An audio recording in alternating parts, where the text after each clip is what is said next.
Welcome to another light blade learning lab. Now I'm literally just cleaning my table here. I've already taken the muck off with some acetone, but I haven't been able to get rid of some of the marks, so I'm afraid I'm being a little bit we're using some abrasive. Right, and that's just a little bit of a spring clean before we start today's session. I'm not boasting about the inside of my machine. What I'm really going to do is give you a little observation test now. You've got 10 seconds to tell me what's different about this machine. 9, 10. There you go, you've had your time. I've got a completely different arrangement just here. Now in today's session we will eventually get round to engraving on this material, clear acrylic. Now you'd think that it was a very easy material to engrave on because it's a very soft material and it burns very easily, and you've heard me extolling the virtues of this material many times. Sadly, it's not an easy material to engrave on. You can get it badly wrong. And so consequently what we're going to do is we're going to start off by explaining the process by which I have gone through and successfully started to engrave on this material. Now, although today's session is going to finish up with engraving acrylic, we're going to have to start off from a completely different point of view. From all the work that I've been doing recently, I have become very aware of how important it is to get the dot size correct. Now the dot size is completely controlled by the lens. So I'd like you maybe to go and pick up this document from offieopt.com and take a quick read of a little dissertation that they've got here about different types of lenses. Now this one is what we normally put in our machine, and it's a plano convex lens.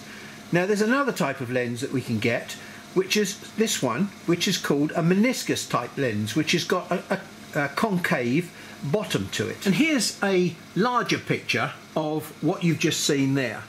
And there are two major factors that basically affect the thing that we're really interested in, which is this focus point here, which ultimately determines something which is called the spot size, this thing here. Now with a plano convex lens, the bigger the diameter of the laser beam itself, as you can see, what tends to happen is the beams come in from the outside and they don't converge at the same point as those that are coming down the centre of the lens. So we get this very strange fuzziness at the focus point. And there is a limit to how small we can actually make the focus point with this type of lens. Now with this type of lens here, which is called a meniscus lens, we have got a much better beam path towards this area here. Now it still isn't perfect. If you look at this drawing carefully, you'll see that there is still a difference between the beams that come down the centre and the beams that come in from the outside, but the difference is a lot less. So this is a much better focusing lens. But the point that I'm really trying to show you with these lenses and these beams is that if we have a smaller diameter beam and we're using a smaller part of the lens, then we're getting less spherical aberration and we get less divergence at this focus point here. Now here's some more homework for you to do. This is a company called Parallax Technology Inc. And if you go and look at their frequently asked questions section at their website, you'll get directed to this 9 pages of discussion about lenses, the technicalities associated with lenses, and lasers themselves. Now it looks fairly heavy reading, but in fact it's written in a fairly lightweight, understandable way. So if you can work your way through it gently, you'll come across all sorts of interesting things about your lens. And the lens is the most important part of this machine because it is the one thing that converts a low energy density beam into a high energy density beam where we can actually do serious damage to our materials. And that's what this is all about. We then move on and we start to talk about the lenses themselves. And basically we're now coming back to what we've just talked about here. and that is that basically to minimise the spot size, theoretically what we need is the largest beam diameter, the opposite of what I've just been talking about, and the shortest focal length. And then it goes on to talk about some other features of wavelengths and various other things. And then we're talking about here, we get exactly the opposite requirement. This kind of aberration increases rapidly as the diameter of the beam increases. In other words, that spherical aberration that we talked about here, we clearly saw that as the beam diameter increases, the spherical aberration, which is a thing that causes this fuzziness at the focal point, it basically says this kind of aberration increases rapidly as the diameter of the beam increases. So in effect what we need is we want the smallest beam diameter and the longest focal length. So we've got two contradictory requirements here in practice. And as it says here, as you see, these two will always fight against each other and a compromise will have to be made. Well, that's basically the summary of where I want to finish. You can read the rest of this document on your own. It's a very interesting document. Okay, so this area here, the spot size, we've talked about quite a few times before. But although the spot size is at this neck here, the beam coming into the lens has got an uneven energy distribution, and that energy distribution is high towards the centre anyway. And when we compress it down into a much, much smaller diameter beam, that same pattern of energy density is still there. So although we've got a spot size here and we've got an energy distribution within that spot size, that means that we've got a very high energy point within this little spot size. So we've spoken about this before and had a demonstration of the fact that we can put a spot size, we can put a little hole in our material, but round the outside of that hole there is a little halo of scorching, and that halo of scorching is in fact the spot that we are going to see when we do our printing, our conversion of a photograph into a laser dot. So a pixel may be 0.1, but the dot that we're going to put on that pixel could be, the best that we can normally find is about 0.2. Now I've been struggling with 1.5 inch lens, 2 inch lenses. I've been struggling with all sorts of things, trying to find maybe a power at which we can set this point. We have a little point in the middle, but we've always got our burn mark around the outside. So that means that if we've got a practical dot size, the smallest that we can sensibly get, which is around about 0.2 millimeters diameter, that determines the resolution of the picture that we can print with it. And that resolution turns out to be 127 pixels per inch, which is quite a low resolution picture. So if we want to increase the resolution of that picture, we've got to find mechanisms for doing it. One of the mechanisms would be to try and make the dot smaller so that the scorch mark is smaller.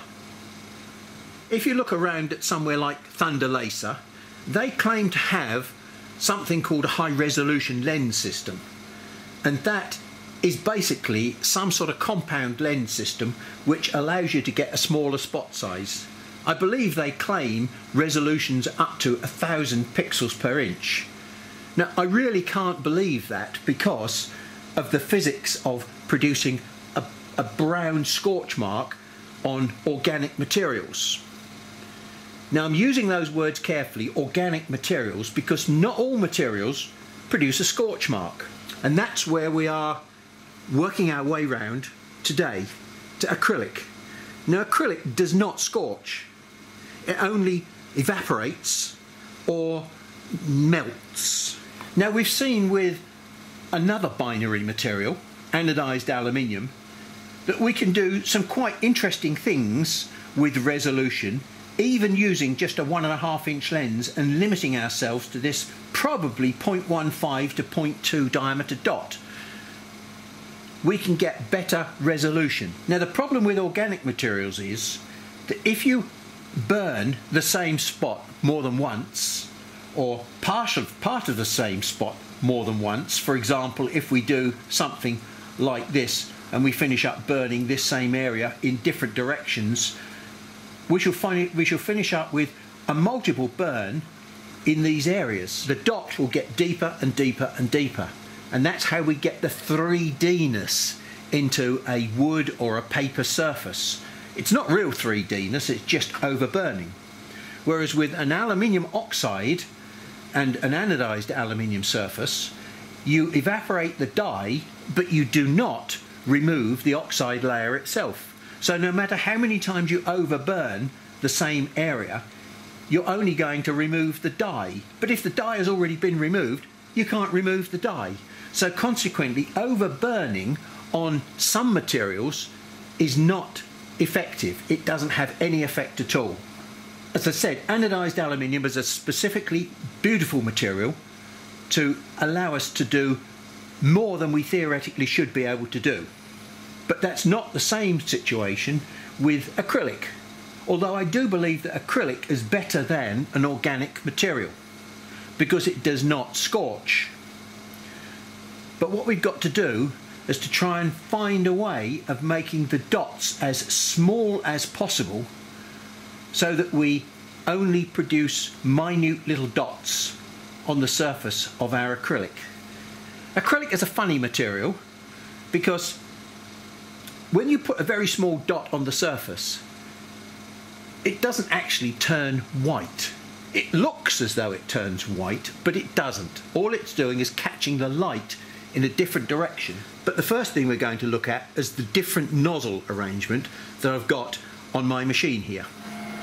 Let's look a little bit closer at this. Now, I just happen to be using a piece of flexible silicon pipe, but I could equally well have used a piece of polyurethane 4mm diameter pipe that would have done exactly the same job of poking up inside there like that and slipping into that hole there. I mean, the principle is all I'm trying to do is get the air assist into here without using this big bulky fitting.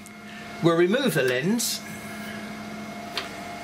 and what we have here is a piece of Delrin which I have machined, and I've made it a push fit, and it is a nice snug push fit onto the outside of this normal lens tube. Now, there's no lens in the bottom there, but there is a lens in that end. That's a 4-inch lens that has been supplied with the machine. In other words, what we've been able to do is to reduce maybe a 10mm beam as it comes in here down to 3mm or 4mm by the time it gets down to the bottom here. Now, normally it would be coming down a further inch or more, and the focus point would be about 6mm below the bottom here. Well, that focus point is no longer down there because what I'm doing, I'm intercepting the beam just here. As I said, at that point it's probably something in the region of about maybe 3mm diameter. And this is where I'm doing something different. Now, this rather special lens holder that I've arranged here, and yes, it is a lens holder, because what I've got in here is nothing more than a little seat. See, the lens is sitting in a little seat in there, and it's sitting just above the surface there. And so consequently, what I've also got is a plastic ring that I've laser cut that sits in there on top of the lens. And as I push this into here like that, I'm actually clamping this onto the plastic ring, which in turn is clamping the lens into its seat, and it doesn't shake. It's completely and safely clamped everything up. So now what I've got is a compound lens assembly where this 1.5-inch focal length lens, instead of a 10 or 12mm beam hitting it, it's got a 3mm beam hitting it. In other words, we're using just the central part of this second lens to focus the beam even further. The net effect of that is that this 1.5 inch lens seems to come down to something like almost a 3/4 inch focal length lens, and it produces a very small spot. And so what we'll do, we'll just experiment with that, and I will show you what I mean. Okay, now we're going to do a series of tests on here, which are most important that you do these tests before you even start to think about doing engraving. We've got our piece of clear acrylic, and I've got the focus set up to 4mm. I've got the power set very low at about 12%, and I've got the speed set to, it could be 100. I've actually got it set to 150 because I know that this machine has actually got a very good fast responding power supply.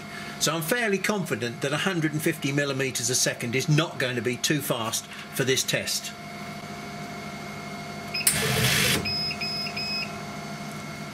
But what we'll do, we will go and look at that under the microscope to see the results of these tests. Now I've got one of these which I can examine it, and I can tell you that is rubbish. So we'll now increase the focal distance to 5mm, and we'll do the same thing again.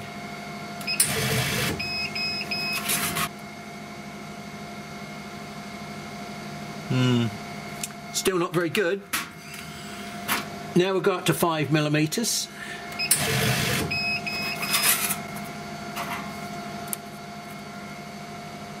And it's starting to get interestingly good. Let's try 6mm. And that's beginning to look quite nice. We'll try 7mm.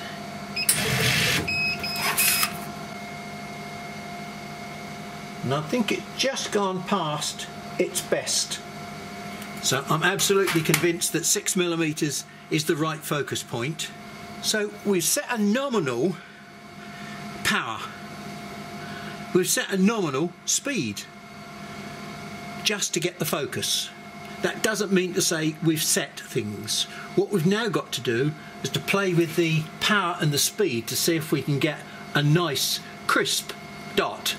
Let's go back and set the ideal focus, which is 6mm. Now we started off with 12% power. The dots are more or less touching. They're still 0.2 dots. We're trying to get the dots smaller. So technically the only way that I'm going to be able to get those dots smaller is to reduce the power or increase the speed to put less power into each dot. So first of all, let's decrease the power. But I'm already down at 12%. I can't get down much below 10. I might be able to get to 9% with this particular machine, but let's just try 10% and see what we get. And we're still running at 150mm a second.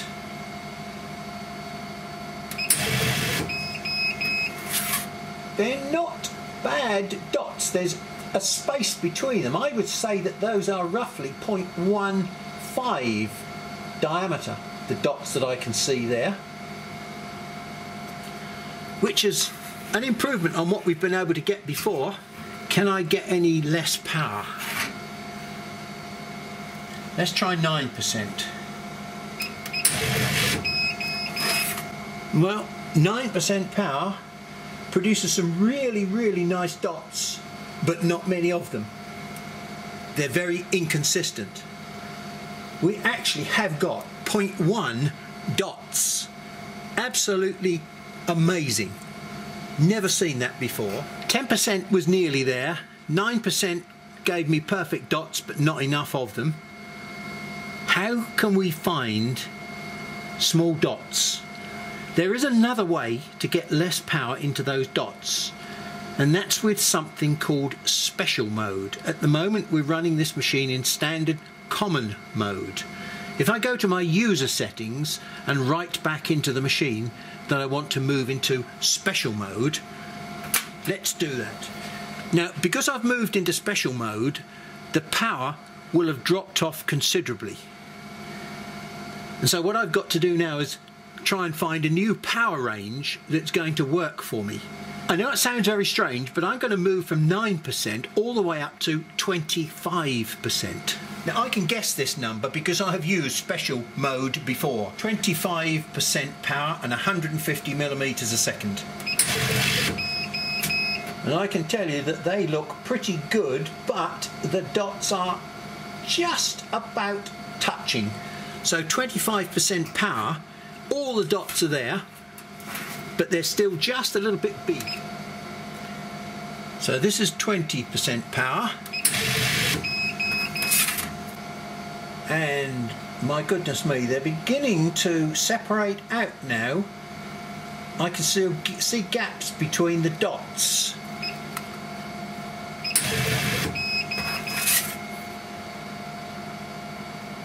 Well, I think that 18 is actually even better. Let's find out what happens at 16. Well, the dots are actually very nice. They're at about 0.1, but we are just about losing some of them. So 18%, we're now going to go up to a speed of 200 millimeters a second instead of 150. Well, we're beginning to lose just a few dots. So it looks as though this compound lens system has given us at least 60 and maybe 100% improvement in our dot size. You know, it is possible that a longer focal length might actually produce a smaller spot size based on some of the reading that you will be doing. We've established what our settings are for achieving the best dot in acrylic. Now these dots, I mean, you can hardly see them. And you think to yourself, well, okay, how's that going to work? Well, it is a rather interesting problem. Because we've only got single dots, you can't really see much. When you get a group of dots, the light refracts across the dots and you can see them. When you look at them straight on, sometimes you can't see the dots. This is very much a trick of the light when you're working with acrylic. So that's introduction number one, our different sort of lens assembly. The next thing I'm going to introduce you to, which is brand new for this particular machine, is a piece of software that is in the process of being developed. It's fairly well advanced, but it's not finished at this moment in time. It does not completely replace RDWorks today. In a few months' time, I suspect it will do everything that RDWorks does, plus some, and better. The one thing that is very well established and tested at this moment in time within that software is the photo engraving side of it. And so what I'm going to do is to introduce you to a piece of software called Lightburn. Now you can go to lightburnsoftware.com and download a free version of this at the moment. It's a 30-day free trial. I'll stress again, this is not a piece of finished software, but it's being written by one single guy who's devoting his time and effort to doing this for the sake of the laser community, because he, like many other people, are not entirely satisfied with the results that RDWorks gives. And so just bear that in mind when you see that he's trying to raise a few pounds to carry on doing this development work. He's got a day job. He spends a lot of his time at night working on this, and there are regular updates to the software to include new features. Now I'm speaking to the guy about it, and I'm doing some test work for him because I am very excited about where this piece of software could finish up. But I'm going to introduce you to just one small part of it today. You will see that it doesn't look too dissimilar to RDWorks in many areas, but the way that the graphical interface and the user interface is completely different than RDWorks. He makes things so much simpler and easier to understand. Now there is one more important test that we must carry out before we start thinking about the actual engraving, and that's the scan line offset.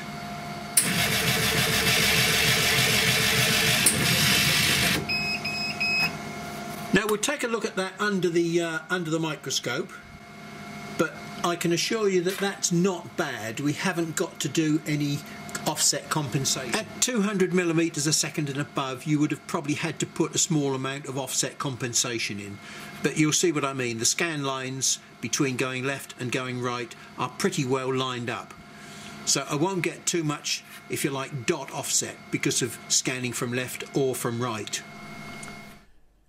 Now I have to apologise in some ways because everything appears to be so small. All the icons appear to be quite small, but that's because I'm working on a 4K screen, as you're looking at here. But it doesn't make any difference today because we're not going to go through in detail very much about this Lightburn software, other than I'm going to extol the virtues of its ability to handle graphics. And I'm going to import this tiger, and of course it imports it as a grayscale image because all the colour has been disposed of. Just like RDWorks, as soon as you bring it in, it prevents you doing anything other than making it a scanned image. It doesn't say bitmap, but it limits you to just the scanned image. You can't do a cut or anything on this. So here are the parameters for this picture, and to be honest, unlike RDWorks, you don't need to go anywhere else. You import your picture and then you say, okay, I'd like to cut this at, and if I remember, the parameters that we are using are 150 millimeters a second, and we're going to use 20% power, 20% power, 20% power. Okay, we are going to have air assist on. Bidirectional scanning, yes. Negative image, yes, because one of the things about acrylic is that you need to view it against a black background. What you're going to produce is white on a clear background, and so consequently it's the opposite way round to normally burning black onto a white background. So we need to make it a negative image. We are going to set this at 0.1 is in fact 254 dots per inch. In RDWorks we need to understand what the dots per inch is and set the line interval accordingly. Well, I've just said to you the dot is 0.1, and here we go, look, the line interval has automatically set itself to 0.1. Now we can play with the scan angle, but we're not going to, we just leave it at 0. Now we've got all these modes here. Now these are different. That's just black and white, so anything in that picture above mid-grey will be white, and anything below mid-grey will be black. So we'll be able to convert that image into a black and white image if we wanted to.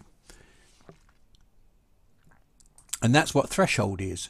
Ordered is, and you can see what the dotting pattern is likely to be. Atkinson, it's another dot pattern. Dither, that's probably much the same as RDWorks. Jarvis is yet another dot pattern, and that's one that I've found to be very useful. That works very well. There's a clue down at the bottom here what these dithers may be good for. Then we've got Newsprint, which, to be honest, at low resolution looks pretty hideous. But we're going to be using that today because we're going to be driving this into the stratosphere, where all of a sudden hideous becomes wonderful. Number of passes, well, you can run a number of passes, but why would you want to? You know, if you're overburning, you're running multiple passes anyway. But I think basically the number of passes is used for the next one, which is Greyscale. Now we're not going to be using Greyscale because that's what you use for 3D engraving, and consequently that is where you might need to specify the number of passes. So everything you need for scanning is in this one little parameter box. You don't need to go anywhere else, you just import it and you set your parameters. Okay, you can't appear to see unlike RDWorks, what the end result is. You can zoom in as much as you like, but all you'll see is the original picture. If you want to see roughly what the result is that you're going to get, and what I'll do for the moment, I'll show you this. We'll set Newsprint to 50. So you've got to come up here to the little television, which is the same as RDWorks, and there's what it looks like. Pretty grim. But you can also see that it is based on drawing lines. Look, can you see that? Okay. Let's go back and change the parameter to where we had it. 254. 254. Okay. Now let's go and have a look at preview.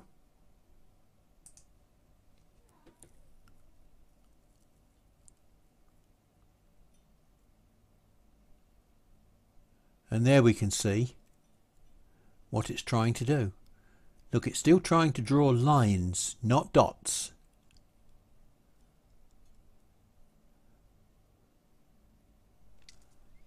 And if you want to see how it works, you set this back and you can see that it's going to start engraving from the bottom towards the top,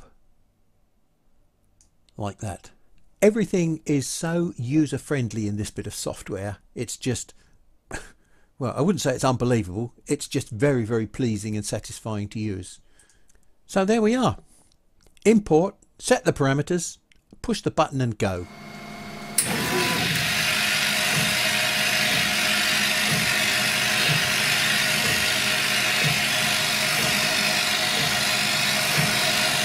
First of all, I had my air assist on, and normally with air assist it would blow all the debris onto the all the vapor onto the acrylic and it would stick to it.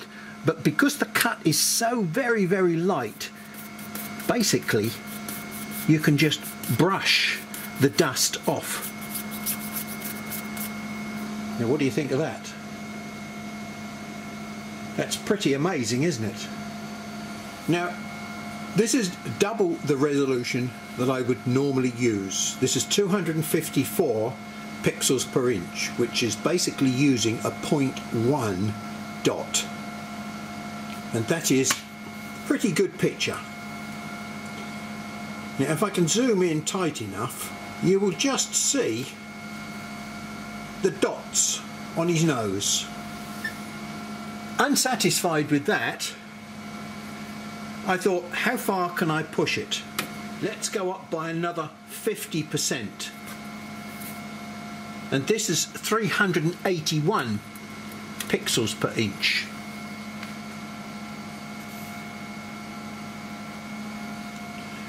Now, this only works because of the black background. If I lift it away from the black background, you have to catch the light just right to see the image. Okay, so I can push it to resolution ×2. Let's go up to 508 pixels per inch. Now with the naked eye I can just about see the dots on his nose, but that's a pretty good picture. So one more jump to 635 dots per inch, and that is, to be honest, getting pretty close to photo quality. And the other real test as to whether or not we're getting double cutting or some really nasty results from overburning our pixels is if we can feel any sort of 3D-ness on this side. Absolutely nothing on that one at 508 pixels. Despite the fact that this one, which is the 635 dots per inch, has a slight, what I think probably is overburning, I actually like the contrast and the shading on that one slightly better than this one. This one, when I look at against that one, has got a slightly cloudy look to it, whereas this one is crisp. So that is absolutely staggering that I can get up to 635 dots per inch on acrylic. But it is using special mode. That's 150 millimeters a second, and I'm using 20% special mode power. But I'm using Newsprint as the dithering system. Now we need to go and take a look at what Newsprint is and why it works so well. If I was to try and do this with any of the other dithering systems, I would get lower standard of results. In fact, we could try that with one of the other ones. There's a good system around called Jarvis, which I have tried, and it works well on organic materials. But it is a dot process, whereas in fact Newsprint is not so much a dot process as a line process. And we'll go and understand what that means when we look into the way in which the dots are formed. Okay, now we'll look at the same thing on every picture so that you can see how the image is changing.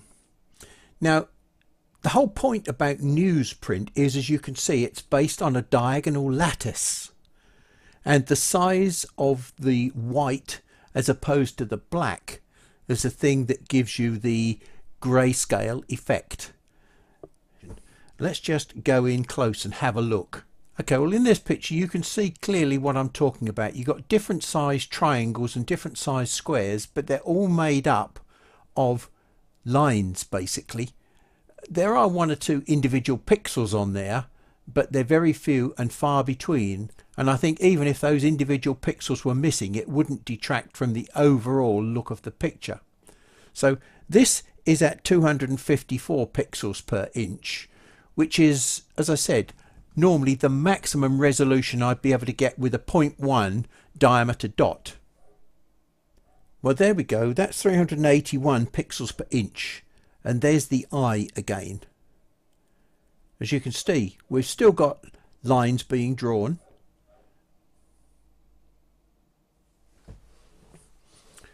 And then when we get to 635, we still manage to, even though the pixels are probably overburnt, we're still not blurring the picture. We've still got quite nicely shaped little diamonds, which are made up again not of single pixels but multiple burn pixels, i.e. a little line of pixels, even though it's 2 or 3 pixels only.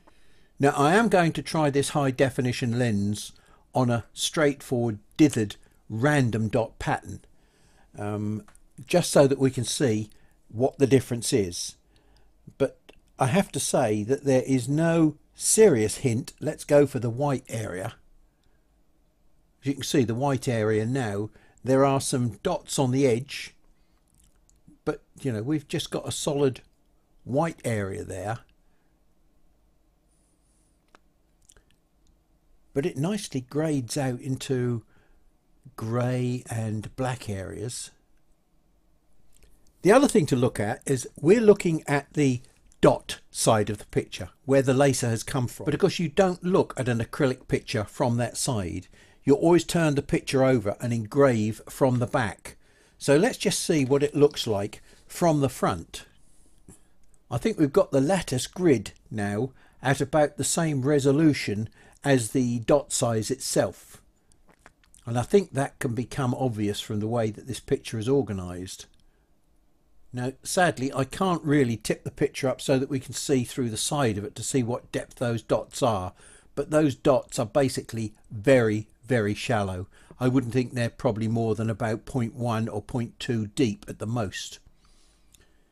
Now that means that they will not be coloured in any way at all, and what we're actually picking up here, the white, is the way in which the light is being reflected off, a bit like a reflector or a cat's eye. Put the light in the wrong direction and the whole effect disappears. This is a graded dot pattern called Jarvis, and this is pretty good when you're working with organic materials, up to about 150 to 170 dots per inch. The problem is where we get to this area over here, which is very white. This is really quite weird. As I said, we've got all this overburning that's taken place in here, where we've got almost like cementation between the pixels. Now if we look at it from the other side, it looks absolutely terrible.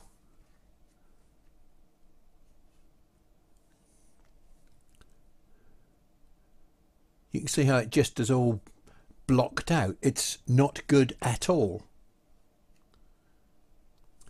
Now it's possible that maybe I could have decreased the power, but it was done at the same sort of settings as the previous pictures, so I don't think I should really be changing the power a great deal, because I found the right power for dots, and as you can see, single dots are coming out there quite nicely. It's just that where the dots have been overburnt so many times, it hasn't worked. Whereas Newsprint does. Well, we've seen what these look like under the microscope, and when you put them beside each other you can see they are chalk and cheese. They're both done at 635 dots per inch. That was Jarvis and that was Newsprint. Now I think it's a very unfair test, because this is done with dots and this is done with lines. So I think we should go back and we should rework this one to a more sensible resolution in accordance with the dot size. We've got a dot of 0.1, therefore we should be using a resolution of 254 dots per inch.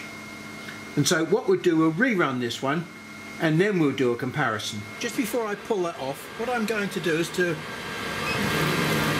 just come down to the bottom of the picture here and run the little test pattern again, just to be sure that we've still got the correct settings, dashes and dots.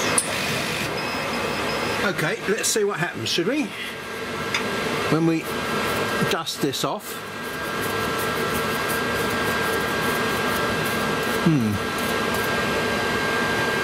Looks a bit sparse. Well, it might look half decent on your screen, but believe me, in the flesh, that's pretty rubbish. There's not enough burning taking place in the face. So let me have a look at these areas here, which are the white areas, and see what's happening with my magnifying glass. Well, I have to say we've got lots of clean individual dots on there, just in these really white places. Yeah, it hasn't really come out all that well. The dot pattern itself is still very good, but in those black areas where there should be some tone, there's no dots at all. So that's indicative of the photo conversion. Well, I've just been and looked at the actual pattern on the screen, and there are definitely dots there. I'm rather puzzled as to why single dots are not coming out. But the actual dot pattern itself is still performing very well. Well, that was Jarvis. Let's try the same thing with a different dithering pattern, one called Atkinson. Well, it looks like a similar story for Atkinson as well. Down here, and a little less burning. But equally well, we've missed lots of pixels across the bottom here. I'm yet to be impressed. Looks more like a white tiger.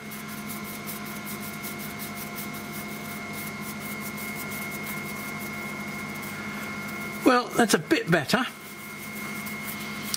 But the problem is, we've got nothing down here. There's a bit more definition in it than that one, which was done at 20%. I've pushed the power up on this one to 30%. And I'm still fighting to get some dots in here. Weird. As a picture on its own, it looks quite nice. Probably from your perspective, that one looks a crisper picture. This one's a much better toned picture. This one has got lots of dots in it. This one, as I said, this is nearly photo quality. I mean, still not bad.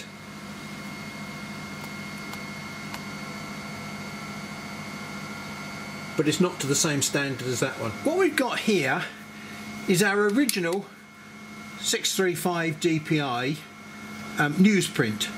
After some more experiments with dotting, which weren't too successful, I thought, well, I'll close the loop and make sure that there's nothing changed about the machine. In other words, the scan test, the dots were still the same, but if we look at the difference in the colour of these, they're both very good. I thought that that one was excellent, but when I look at this one, it's even more excellent. And the reason is because it's slightly whiter, and that's all to do with the actual material itself. This is an extruded acrylic, and this is a piece of cast acrylic. Well, I think this session has been very successful and informative in many ways. First of all, it has proved that we can manufacture cost effectively a compound lens system. We don't need to spend the silly amount of money that some companies are charging for a compound lens system. We can just adapt what we've got.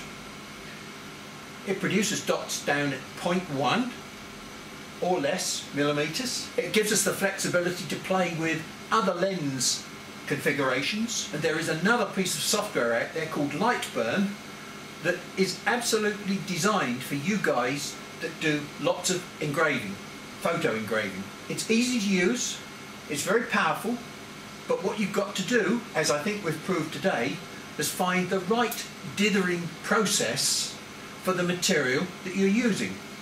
We've only been using it today for acrylic. There seems to be quite an interesting difference between cast acrylic and extruded acrylic, and also the choice of dithering that you use. Now, that choice of dithering is not there on many pieces of software. If you go into probably somewhere like Photoshop, you get quite a few options, but I don't think I've seen Newsprint. Well, I know that I haven't seen Newsprint in Photoshop.